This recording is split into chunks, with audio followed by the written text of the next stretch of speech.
Hello, dear children. Chapter 2 Pythagoras Theorem. Let's continue with our practice set 2.1. Question number 7. In figure 2.21, angle DFE is equal to 90 degrees. FG is perpendicular to ED. So, if GD is equal to 8, FG is equal to 12, find EG, FD and EF. This is a question. So you can see in triangle DFE, angle DFE is 90 degrees and FG is perpendicular to ED, means we can apply theorem of geometric mean. So let's write the steps. In right angle triangle DFE, segment FG perpendicular to hypotenuse ED. The reason will be given.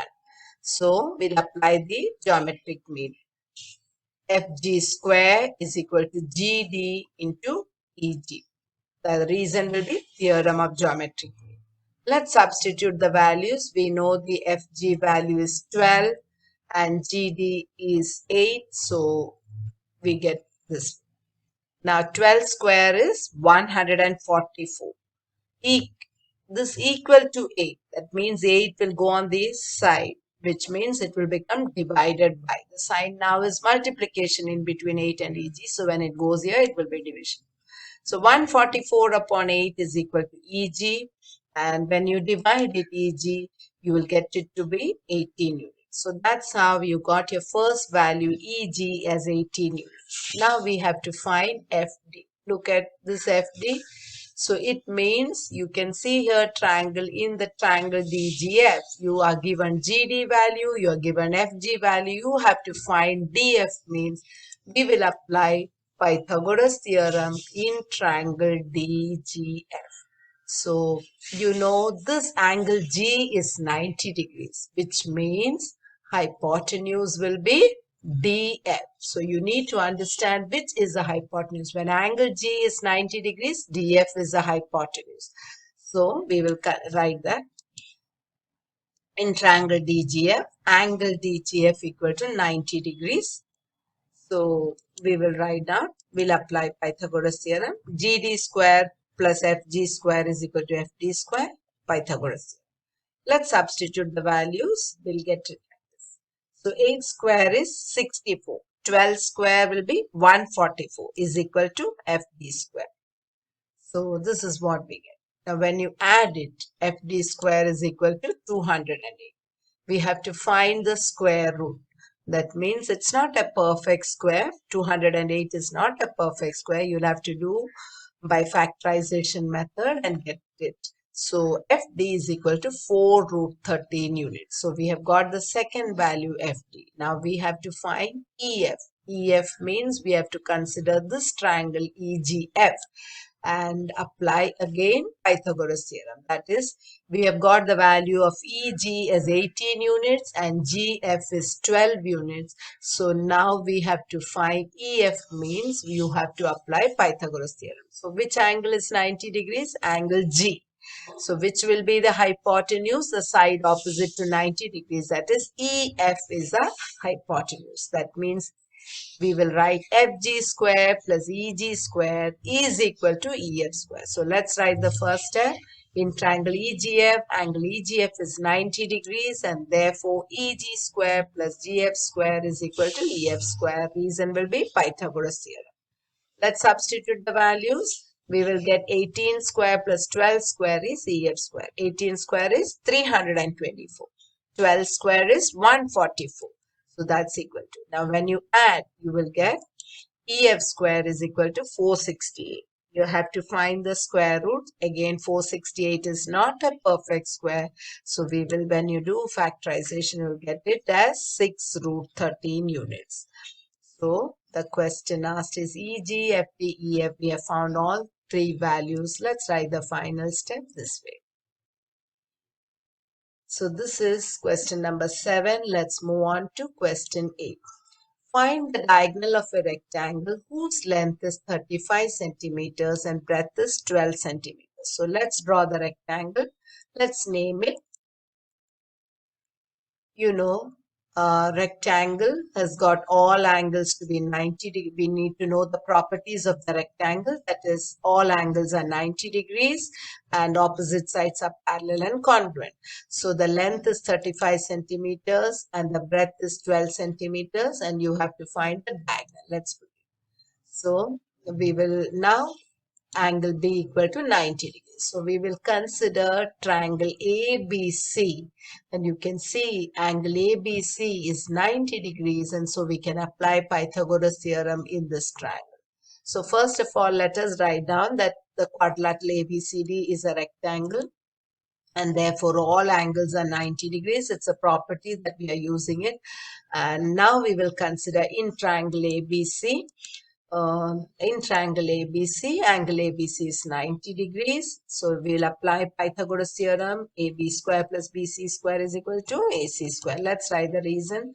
Substitute the values. So now 12 square is 144. 35 square is, you have to multiply it and find out, or it is going to be 1225 is equal to AC square. Now when you add 144 plus 1225, you will get it as 1369. So now 1369, you need to know that it is a perfect square. So you have to learn certain things by heart. So AC will be equal to root of 1369. Take the square roots and you'll get it as 37 centimeters. So find the diagonal of the rectangle whose length is this. So we have found the length of the diagonal. Therefore, the diagonal of the rectangle is 37 centimeters. This is question A. Now let's go to number 9. In the figure 2.22, M is a midpoint of QR. Angle PRQ equal to 90 degrees. Prove that PQ square is equal to 4PM square minus 3PR square. So let's write the given. M is a midpoint of QR and angle PRQ is 90 degrees. To prove, yes, whenever we have a proof to be proved, so we have to write this given and to prove. Now we'll write the proof, and now you are given M is a midpoint of QR, angle PRQ is 90 degrees. You have to prove PQ square is equal to 4PM square minus 3PR square.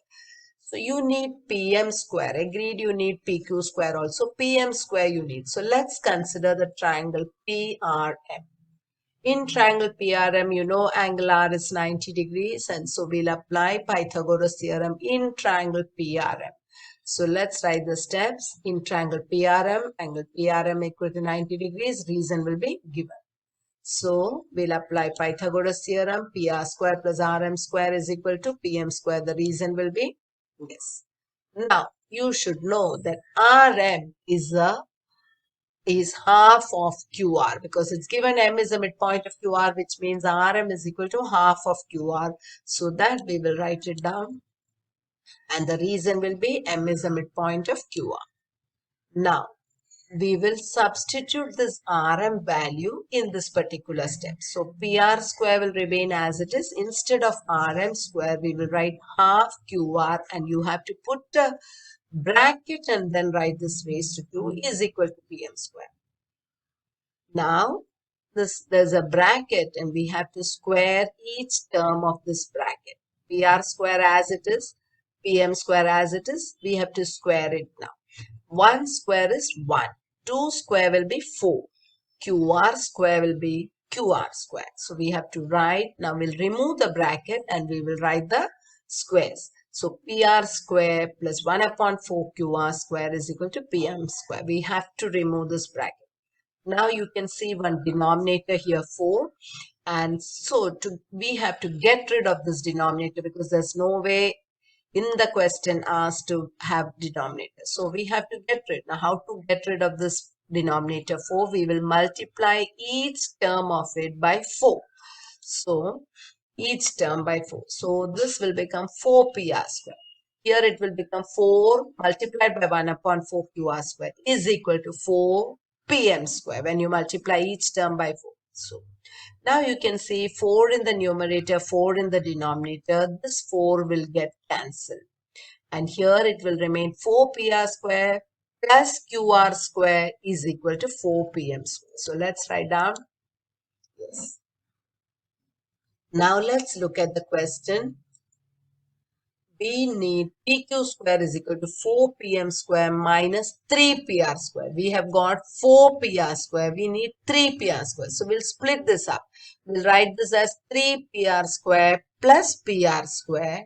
1pr square plus qr square is equal to 4pm square. So instead of 4pr square, I'll write it as 3pr square plus pr square. That is, it becomes 4pr square plus qr square is equal to 4pm square. Now look at this PR square plus QR square. Look at the triangle PRQ. You can see PR square plus QR square is PQ square. So you can write that, but PR square plus QR square is equal to PQ square. Reason is Pythagoras theorem. So now, so instead of this, I'll write PQ square and the remaining things as it is. So 3PR square plus PQ square is equal to 4PM square. So now I think we have got the proof. PQ square is equal to 4PM square minus 3PM PR square. We have to just rearrange it according to the question asked. So we will just rearrange it. I think we have got it. PQ square is equal to 4PM square minus 3PR square. That's all. Question number 10. Walls of two buildings on either side of a street are parallel to each other. A ladder, 5.8 meter long, is placed on the street such that its top just reaches the window of a building at the height of 4 meters. On turning the ladder over to the other side of the street, its top touches the window of the other building at a height 4.2 meters. Find the width of the street. So let's draw the figure. Walls of two buildings on either side of a street are parallel to each other. A ladder 5.8 meter long is placed on the street such that its top reaches the window of a building at a height of 4 meters. So there's a ladder that is going to be placed to the top of the first building, and the length of the ladder is 5.8 meters. So let's draw it. And this is reaching the window of a building at the height of 4 meters.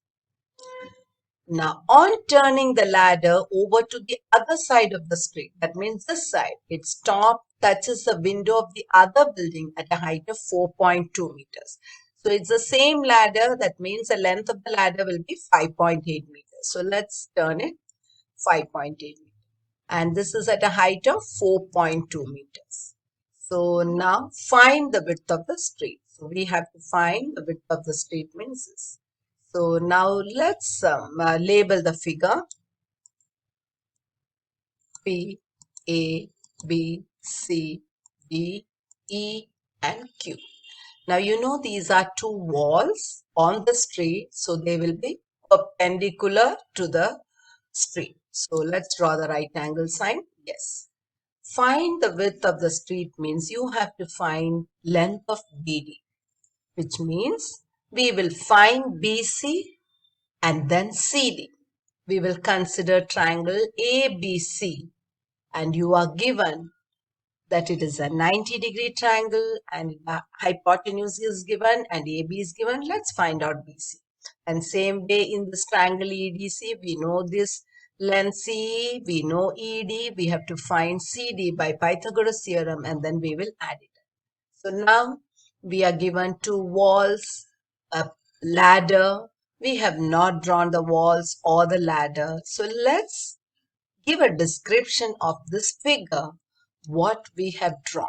So we have to write this description, that is, in figure, segment PB and segment QD represent the walls of the two buildings on either side of the street BD. Now, AC is a ladder, right? Segment AC is the first position of the ladder and segment CE is the second position of the ladder. Now you know AC length is is equal to CE equal to 5.8 meters. You know AB is 4 meters and ED is 4.2 meters. That's what. Now we will consider triangle ABC, and you know angle B is 90 degrees. So we'll apply Pythagoras theorem. So we will consider, yes, in triangle ABC, angle ABC equal to 90 degrees. So AB square plus BC square is equal to AC square, and the reason will be Pythagoras theorem. So let's substitute the values. You know AB is 4, you know AC is 5.8, we will find BC. So you know 4 square will be 16 plus BC square as it is. We'll have to find the square of 5.8. So that will be 16 plus BC square is equal to 33.64. Now we'll bring the 16 on the other side. So BC square is equal to 33.64 minus 16. Now when you minus it, minus it carefully, you will get it as 17.64. Now we have to find the square root of this. Square root of BC square will be BC. Square root of 17.64 will be 4.2 meters. Find it out. Then we will consider. So we got the value of BC. Now same way we will find CD. So we'll consider the triangle CD. Now in triangle EDC, angle EDC is equal to 90 degrees, and so we will apply Pythagoras theorem. Here it is ED square plus CD square is equal to CE square. The reason will be, yes. Let's substitute the values very carefully. Yes. Now 4.2 square, we know it's 17.64. CD square will remain as it is, and equal to 5.8 square we have already found. So 17.64 plus CD square is equal to 30. Now CD square will be 33.64 minus 17.64. That's it. When you minus the CD square will be equal to, minus it carefully, you will get it to be 16. Now square root of 16, that is 4. CD is equal to 4 meters. So we have got the value of CD also. Now we have to find the width of the street. Width of the street means it's BD. So that will be BC plus CD. So reason will be B dash C dash D. Let's put the values. BC value is 4.2, CD value is 4 meters. So when you add it, what will you get? BD equal to 8.2 meters. Therefore, the width of the street is equal to 8.2 meters. So that's what we have to do. So that's all. With this, we have completed practice set 2.1. So copy down all the sums and keep practicing.